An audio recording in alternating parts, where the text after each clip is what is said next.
the playmaker for the Washington football team. He's Terry McLaurin. Terry, thanks for the time today. Thanks for having me today, guys. Everybody talking about the BUCS down here in Tampa, but they had to win 3 road games to make it back home for the Super Bowl. The first one was on the road against you guys. You had 6 catches for 75 yards. What did you see in this defense for the BUCS, and what kind of challenges can they give the Chiefs to even try to slow them down?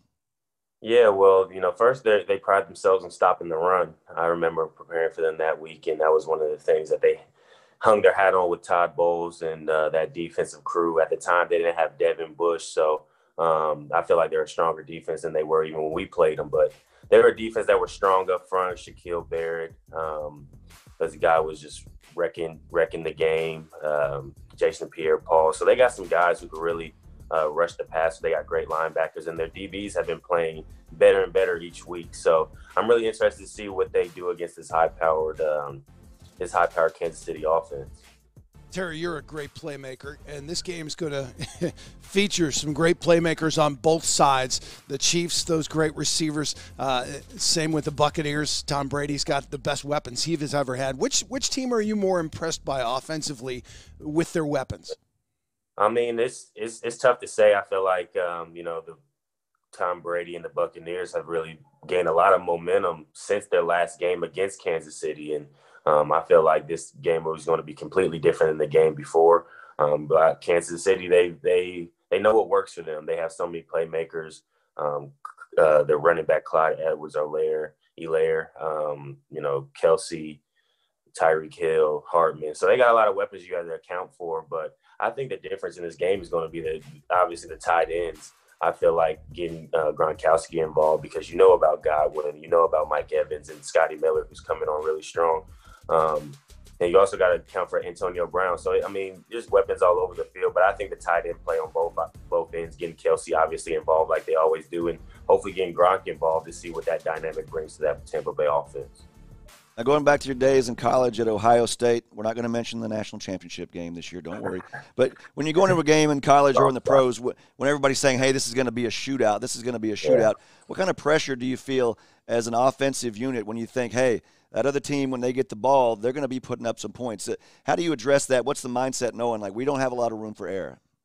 Most definitely. I mean, it's in the back of your mind when you're going into a game where you're going against a high-powered offense. You know what you're up against, especially when you're going through the reviews, your team meetings, and you know what you're up against. But at the same time, you can't get outside of yourselves. You can't chase points. I feel like when you have the chance to capitalize in the red zone, those are huge and big games. You want to try to get 7 and 3 instead of 3 points, because that's what wins these type of football games. But I think it's just going to come down to who executes better going down the stretch. Fourth quarter, you know what Tom Brady does in the fourth quarter, and Patrick Mahomes has made a name for himself in the clutch. So, I mean, I think as football fans, this is going to be a really great game to see 2 great players leading their teams and seeing who comes out on top. But I feel like if whoever can execute in the red area the best has the best chance of keeping those points consistent throughout the game. You just mentioned tight ends, and I want to go back to that a second. We've got 2 guys that I'm certain will be in Canton, in Gronk and Kelsey. Yeah. Why are tight ends, why have they become so important in this league? Because it wasn't all that long ago that, you were thinking Mike Ditka when you were thinking tight ends, but now they're such a focal point. Why? Well, I feel like, I wasn't in the previous era, but I've been a football fan for all my life, and you kind of see the transition from tight ends now. They're looking for more athletic, almost receivers type. You look at Kelsey. I don't even consider him a tight end half the time. He's getting matched up against some corners I've seen throughout the playoffs. Same with George Kittle. I think you throw Darren Waller in there, and Gronkowski still is a matchup nightmare. So, I mean, I feel like this day and age, tight ends got to be able to not only block, but go out there and catch like receivers. And if you have one like a Travis Kelce or a Gronk, then I feel like you have an advantage, because you got another guy that the defense has to account for and also can win one-on-one matchups. We talk about playmakers, Terry. You're certainly one of those big plays. They look like they're easy, but I know they're not. I'm just curious. There's an eye in the sky. You have so much, at your fingertips to look at plays. But is there still a moment where you can go back to the huddle and say, hey, look, I got this guy. I got this guy set up. This play is going to work. And can you kind of feel those coming as the game progresses? I think you definitely can. And then, it's kind of on your offensive coordinator and the play caller to get those plays up. I feel like the first quarter or so is going to be both teams filling each other out. Obviously, you have those first 15 plays, the plays you want to execute coming out on your offensive possessions. But there's going to be big plays to be had, and you got to be able to capitalize on those plays to win games like this, because you may not get too many. But, you know, lucky for both teams, they got guys like Mahomes and Tom Brady leading them that you probably won't see too many missed opportunities. But at the same time, it's football. There's things that you can't account for. But big plays are definitely going to be a factor in this game, both on the ground and through the air. So it's going to be really interesting to see how those defenses limit those big plays, because they know those shots are going to be happening on both offensive sides. Terry, last year at the Super Bowl, nobody was talking about Washington being a team that might even contend to get into the playoffs. And then you got Ron Rivera hired as your head coach. What has he brought? How meaningful was he, and how inspiring was he with his fight against cancer?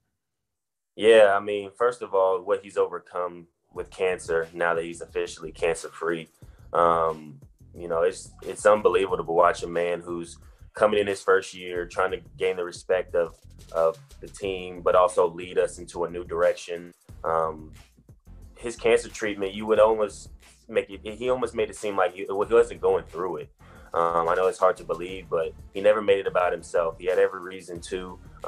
You know, he was still out there at practice supporting us, coaching us as hard as he could. And you would see him on game day, and just gave us a lift.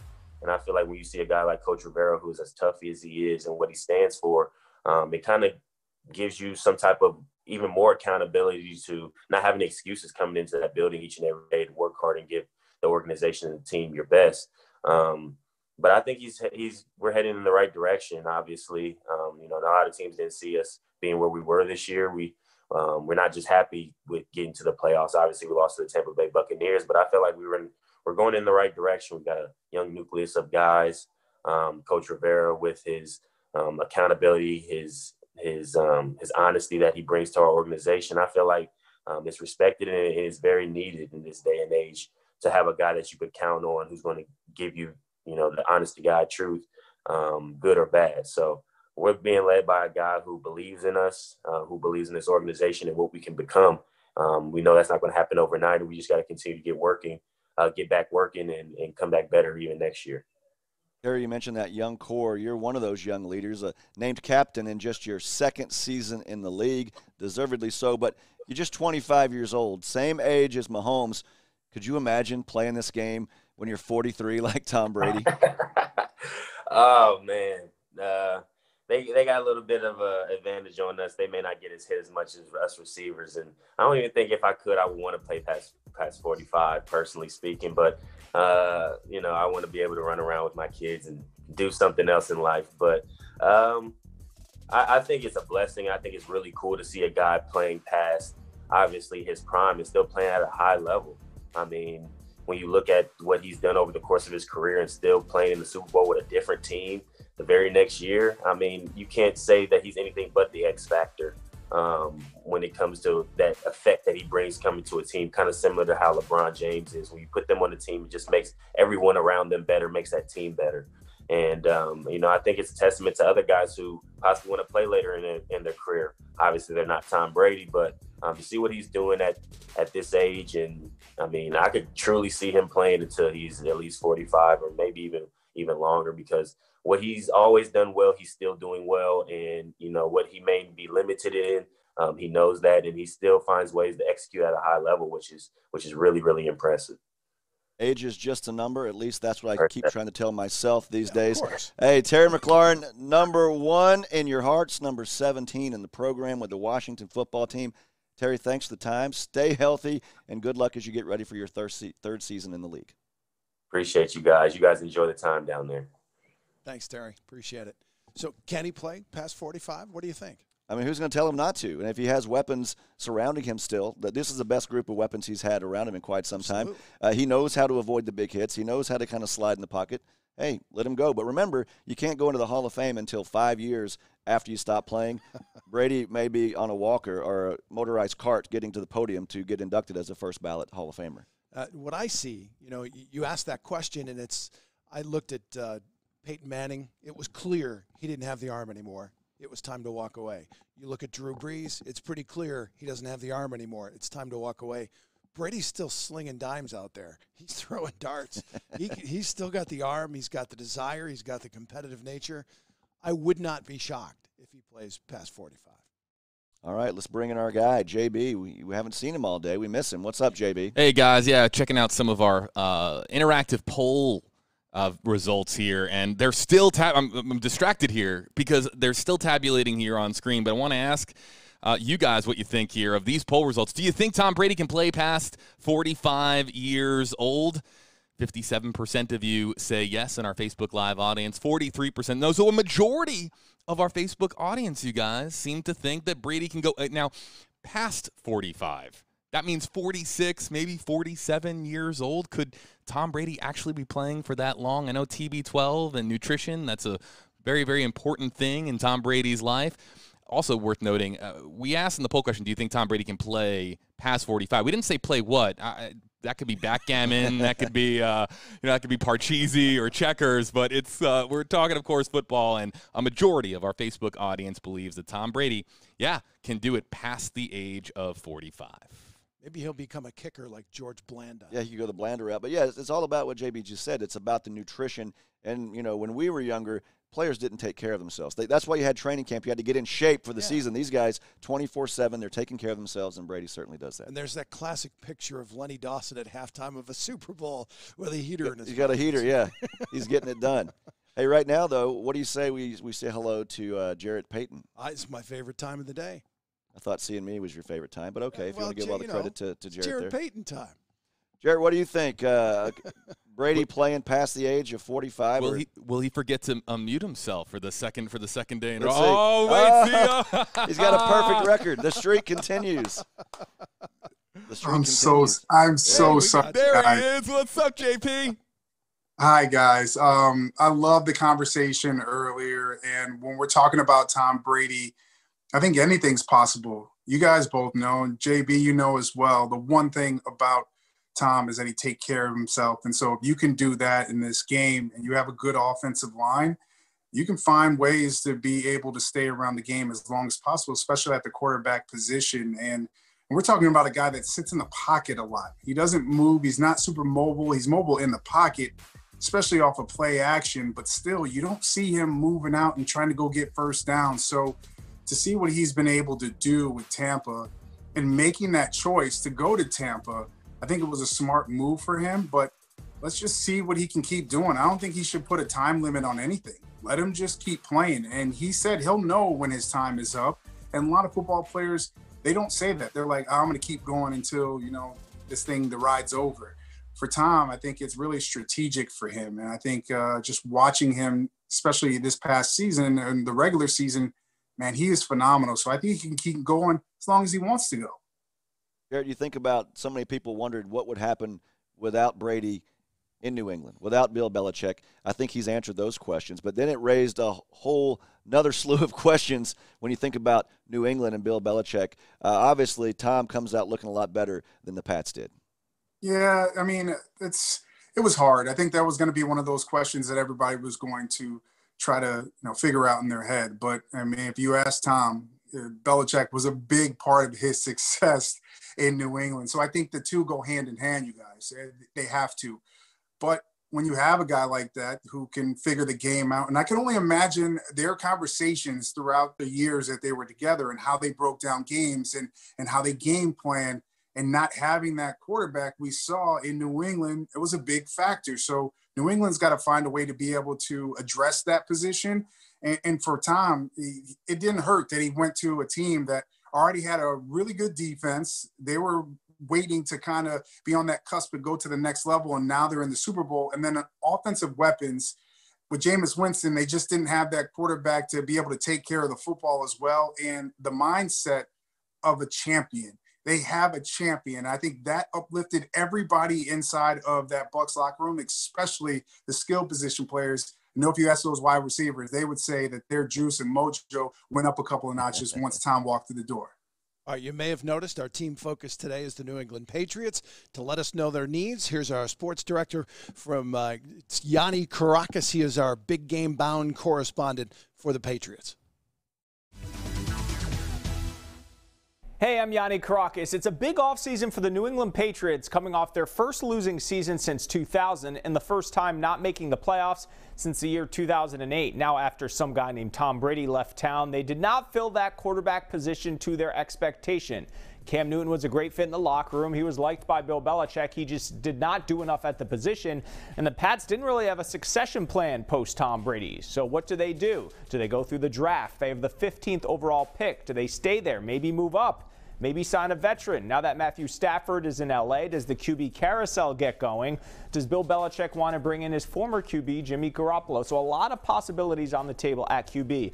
The Pats also need more weapons, receiver and tight end. Tom Brady didn't have much help in his last year. Cam Newton experienced that this year. And they need to get better in the front seven, defensive line and linebacker. In total, this is probably the worst the Pats roster has looked in a long time. But with plenty of cap space and perhaps some extra motivation, Bill Belichick is certainly the guy to do it. Back to you. All right, thanks, Yanni. WPRI, that's what I was trying to call up in my head. Yanni does a great job there. He was the Sportscaster of the Year in his state this last year. Now, Jarrett, that brings it up. I mean, this team had so many guys opt out. Key players, Ty Hightower, Patrick Chung. There were 8 guys that opted out. How does New England go forward here? Do they bring all these guys back? And how is that going to sit with other players in the locker room to the players that opted not to play this year? I think we're at a different stage now when we talk about the pandemic, you guys. So, early on when the season started, there were still a lot of questions. And I don't think a lot of guys inside the locker room were upset that guys decided that they wanted to, opt out and sit out, especially with family and certain, family situations that they have going on. Hopefully that we're at a better place now with the vaccines, that the guys can feel a little bit more comfortable being back, in those locker rooms and around the facilities. But to me, that was the biggest issue, is some of your biggest players, especially on the defensive side of the ball, they opted out. So do those guys come back? And then also as well, you start looking at the quarterback position, as I was talking about before. They got to figure that out as well. They got the 15th pick in the draft this year. So it's going to be interesting to see what Bill Belichick wants to do. But also you have to look at, there's like about 8 teams in front of them that also are in need of a quarterback as well. So they're going to have to figure out, do they move up to get a guy that they like?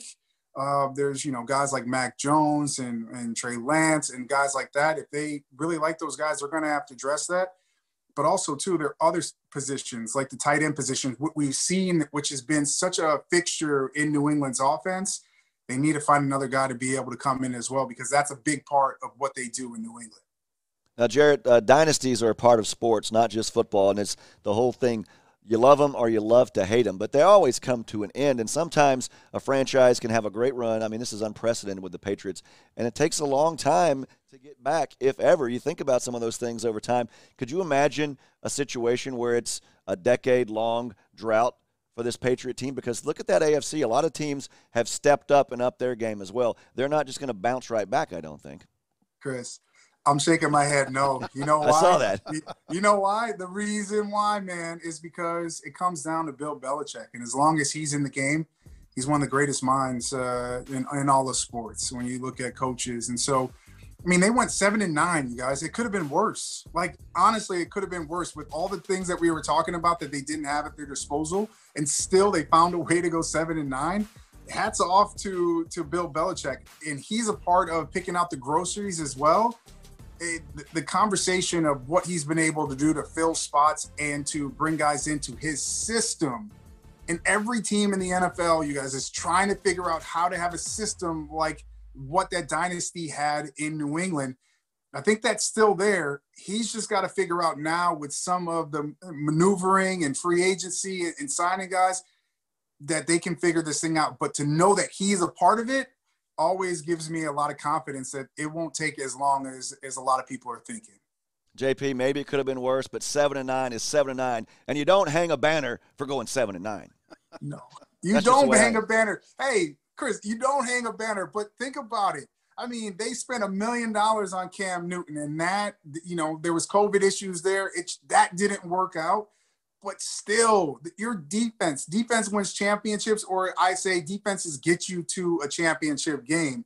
And when you got guys that are out that are household names not there, and not a lot at Cam's disposal on the offensive side either, 7 and 9, it's you don't hang banners. They got enough banners, but they know how to get. But Belichick knows how to get back to that, and that's what gives me a little bit more at ease about the situation. So the Cam Newton thing didn't work out, but there was a story out of Detroit that Matt Stafford told the Lions, anywhere but New England. Are they going to have a problem getting a quarterback, off that free agent market? Because there's still a lot of potential options out there. Who do you like for them?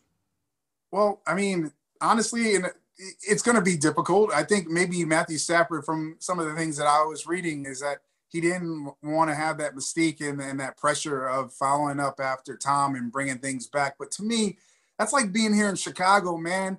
We need free agents to want to come in and resurrect what Michael Jordan did here at the United Center. Why not try to do that in New England? And when you have an offensive mind like Bill Belichick, I would be going there, especially for Matthew Stafford, who has Hall of Fame caliber skills.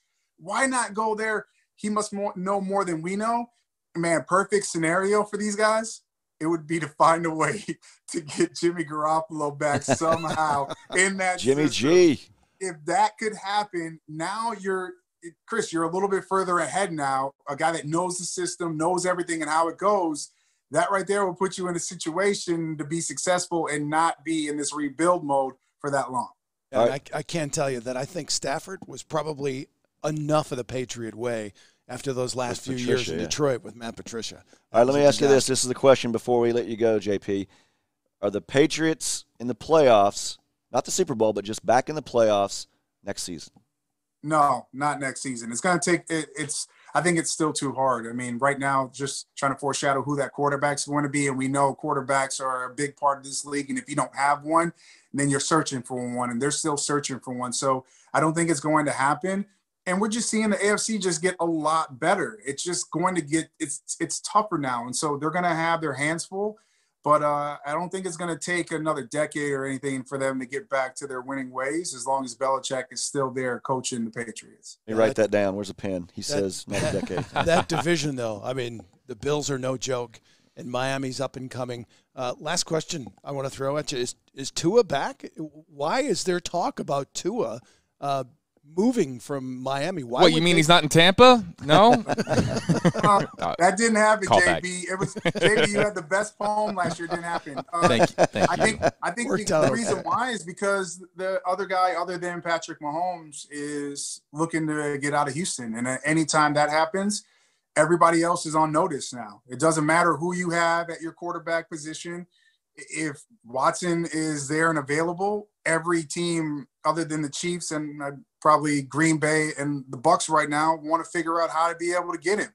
And so right now, that would be a nice swap to be able to get some picks from Miami if you were Houston, if that was the way they want to go. And then you're getting a young quarterback who still has a lot to prove, and hopefully both sides can win. But Tua, I think, is just scraping the surface about how good he actually can be. It's going to take some time, not probably the time that a lot of people thought just jumping into league. But I think we expect too much of these young quarterbacks right out the gate. We got to let them have some time to be able to develop and, get better. Patrick Mahomes had a chance to do that behind Alex Smith. A lot of focus on the New England Patriots. We're always talking about Tom Brady leaving. No one talks about Rob Gronkowski leaving the New England Patriots for the Tampa Bay Buccaneers, but we're sure glad to have him in Tampa Bay because he is leading a community effort here on the ground in Tampa. We're going to get to the story here from our own Jennifer Peñate talking about helping out some of those who've been working on the front lines of the COVID-19 pandemic. Before we do, JP, you the man. We'll have you on here tomorrow talking more football here. Super Bowl 55, 5 days away. See you, Jarrett. Thanks, Bye, JP. Here's Jennifer Peñate, our own, talking about Rob Gronkowski's great gesture here in Tampa Bay. Take a listen. Oh, hello, Mandy. Hey, Woody.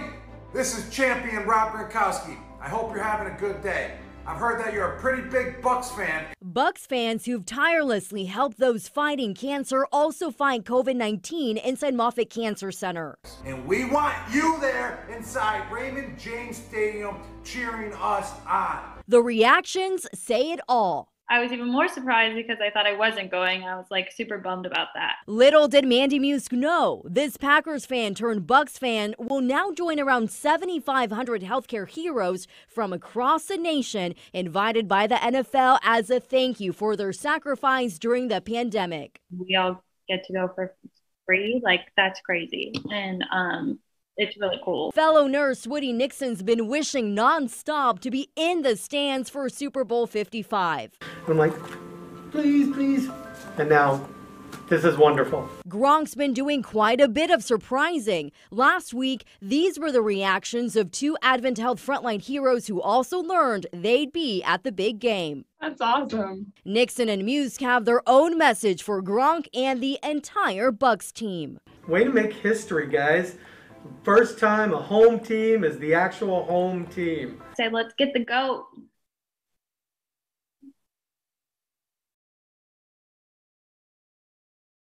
And that was our own Jennifer Peñate with that great story. Yeah, there's going to be a lot of folks who have been working in 2020 to stop the spread of COVID-19 that will be in Raymond James Stadium for the Super Bowl, thanks to some of the efforts, not just by the Tampa Bay Buccaneers, not just by Rob Gronkowski, but also just by the NFL, really doing an outstanding job, and we applaud everyone here. We'll hit the applause button here from WFLA. I just want to give a big shout out to all of you, the healthcare professionals that have been battling COVID-19 on the front lines. We are not here talking about a Super Bowl with fans in the stands without all the hard work that we've had from our medical community. So, again, big shout out to them, and it'll be great to know that they are going to be cheering on, hopefully, the Buccaneers. Again, a little biased here, being a WFLA in Tampa, but cheering on the Buccaneers in Super Bowl 55. 5 days away this Sunday. Send things back over to you, Jack and Chris. All right, well, this is another of our favorite moments last year on this show, and this is Dave Hunt from Hunt Auctions, and he's got some incredible, just look at some of this stuff here. We got a Paul Hornung jersey, Dan Marino, Peyton Manning, Drew Brees, some signed footballs, some rings, and so one of the great things about Super Bowl week is you guys raise a lot of money through these charities. Where does this all go? First, the money that these bids will go to. Yeah, we're just happy to be here. First of all, this year, literally. It's a great program that NFL Auction has started decades ago at this point. We're blessed to have been partners with them for almost 15 years now, just an amazing run. And our goal initially was to, they bring the best of the modern game. The items right off the players' backs, the balls right off the field, and we try to bring the best of the vintage game. Put those together. And the modern items, the proceeds go to NFL Auction charities, and even a portion of the vintage items consigned by families and different collectors and things that have also go to NFL Auction charities. So you've got the best of all worlds, really. You get these incredible world-class football items, unparalleled in anywhere, any other football venue, and you do some good as well. All right, so we're going to play Guess the Price. So you tell us about the article, and then Chris and I are going to give it our best shot. What's the prize? That's the question. Is it the item itself? Never mind. Let's keep going. Let's keep going. So obviously we'll start with the star. The star of the show this particular year is Paul Hornung's jersey. In and of itself, any Paul Hornung jersey would be significant and very valuable.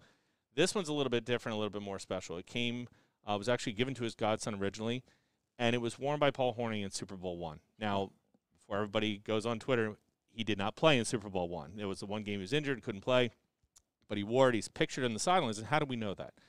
Because back then, they did not just wear 2 or 3 jerseys a game. They wore these jerseys over and over and over again.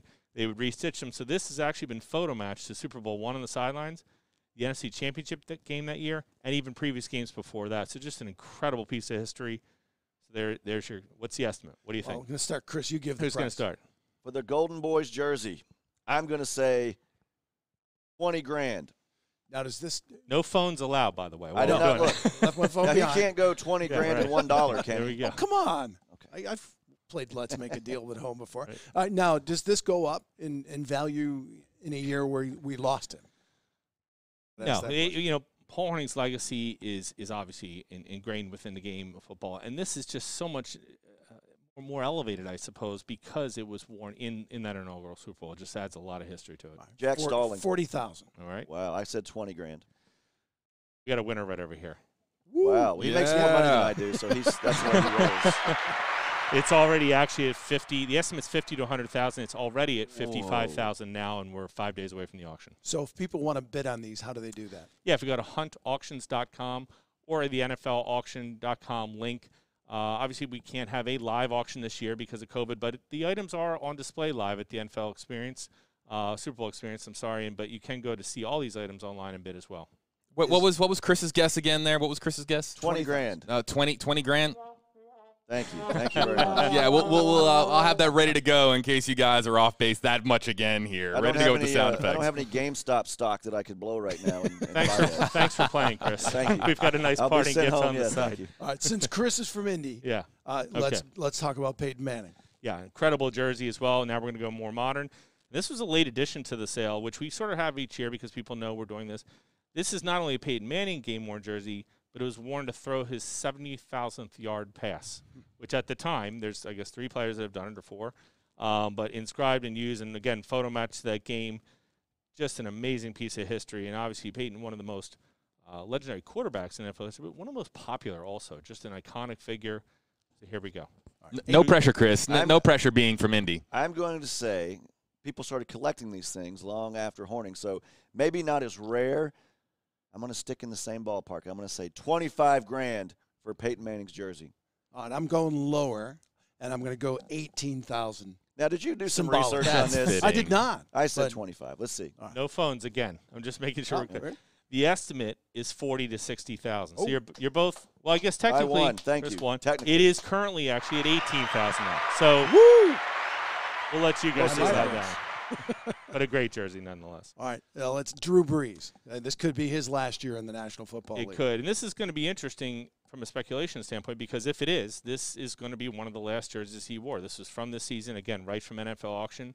What more can you say about Drew as a player, as a wonderful human being, and does a lot of charitable work? Just a great piece. All right, quick question. Yes.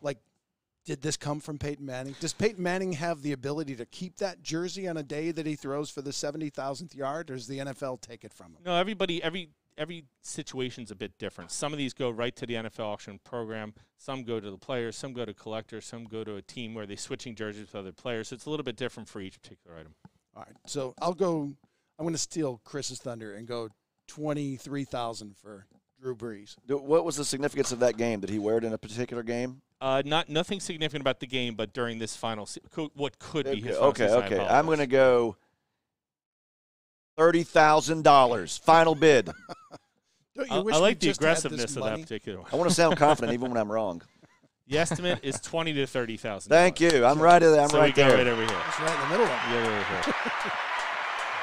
right here. This one might throw you a little bit. So this is a no pun intended there, but this is one of the things again from NFL Auctions program. This is a ball used in a Super Bowl, in the 50th Super Bowl, however. So really, again, to find these unique pieces, they are collectibles, they are memorabilia, but they're really part of history, especially if one of your particular teams was in one of these games. One year, one of the things I remember most vividly about some of the things they've given us, in that Saints Super Bowl win, the onside kickoff ball NFL auction gave us. I just thought that was you think about, you want to talk about a unique Don't tell piece. Colts fans that. Colts fans don't want to hear about the onside kickball. That just changed the entire trajectory of that game. So again, here we have a ball used in Super Bowl 50. Who wants to guess first? Chris? I'm going to go game used Super Bowl ball, $50,000 because it was Super Bowl 50. Go 12,000. We're going to go over here. Okay. I'm not good at this game. About 2 to 4,000. Okay. 2 to 4,000. Hey, we hope you're both. I would have got fleeced on that deal. Yes, Nick, can you zoom in here on Chris's face just so I can? I have the button ready. There it is. No, sorry. Good guess, Chris. Thanks. I do want to thank the NFL for actually putting 50 on there instead of the Roman numerals, which was we're just getting I don't L. A big L. Just an L for.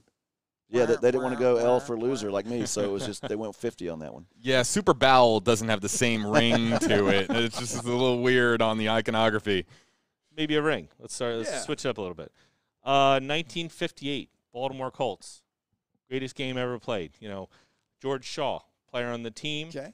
Just for accuracy, if you note on the front, there's a little bit of a gold plate in the front. There was a diamond in there that 1 point years ago was removed.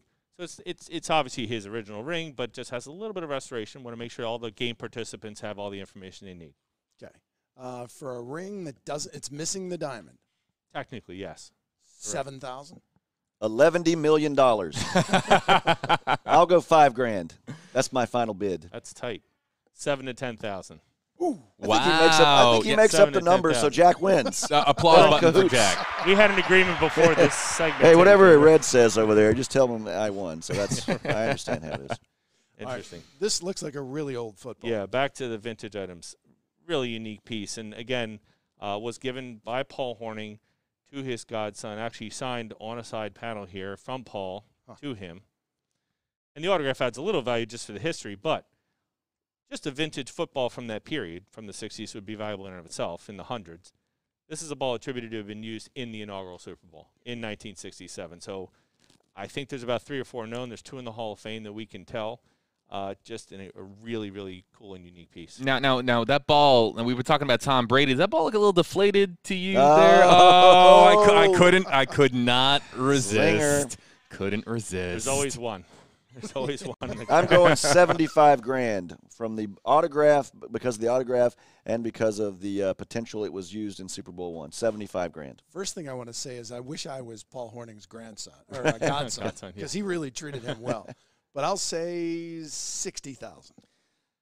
This one's really tough. I mean, we don't know. The estimate's $25,000 to $50,000. So we'll give you a tie on that one. But really hard to predict because it's just such a unique piece. There's really not a lot of precedent to what it's worth. And it's just amazing that don't touch it. How do you guys come up with the prices? Is it just supply and market demand? Yeah, it's a great question. I mean, some of these things we have market comps, really. So you've sold things or you see things in the market that have brought certain prices. But when you get a really unique or historic item, especially some of the vintage items, it's very difficult. There is not always a lot of precedent for it. I mean, several years ago we had Rudy Rudiger's helmet and jersey that he wore when he was being carried off the field at Notre Dame. So, you know, not a professional piece, but the movie and the iconic nature of that, we didn't know what's estimated. I ended up bringing almost $250,000 for the pair. So you could have said that was $10,000. You could have said it was $1 million. It's what the market will bear. It's what somebody will pay for. Dave, I want to ask you a question here. What player comes to mind? The first player that comes to mind that drives up the value of an item? Is it a Tom Brady, a Steve Young, a Jerry Rice? Like one name that immediately maybe adds like $5-10,000 to a particular item. Tom Brady. Tom Brady. That's easy. Yeah. He's really cemented himself as not just an incredible player in the legacy of the game, but also very intelligent in the way he carries himself, the way he promotes charitable entities and does things the right way, not just playing, and that also translates into popularity, people, and collectability, if you will, of his items. So as time goes by, and I think his legacy is appreciated certainly long after he plays, that'll be interesting to see how that continues to trend, much like other athletes on that level, like a Michael Jordan or somebody on that par. Now, I don't want to brag on myself, but in 6th grade, I was a touchdown scoring machine. I happen to still have the game-worn jersey. What are we thinking? What's the estimate? What would that pull in? I'll even sign it if you want me to. Oh, really? Are we playing the game? You turn the tables. How much would I have to pay you to take that jersey off my hands? There we go. Because I'll do that, too, just to have it in the mix. You know, look, I guess they always say the value is in the eye of the beholder. We'll twist that around. I mean, you know, what we've always say to people who call in is have fun with this. You know, if values are important, obviously we like to raise money for charity and do well for the consigners as well. But buy what you love, collect and keep what you love, and that really applies across all avenues. Yeah, but if you're going to force me, I got a couple $100. Yes, there it is. That'll be out of your pocket shortly. Right. Last question I have for you, Dave, is what's the item that's brought the most in all the auctions you guys have done?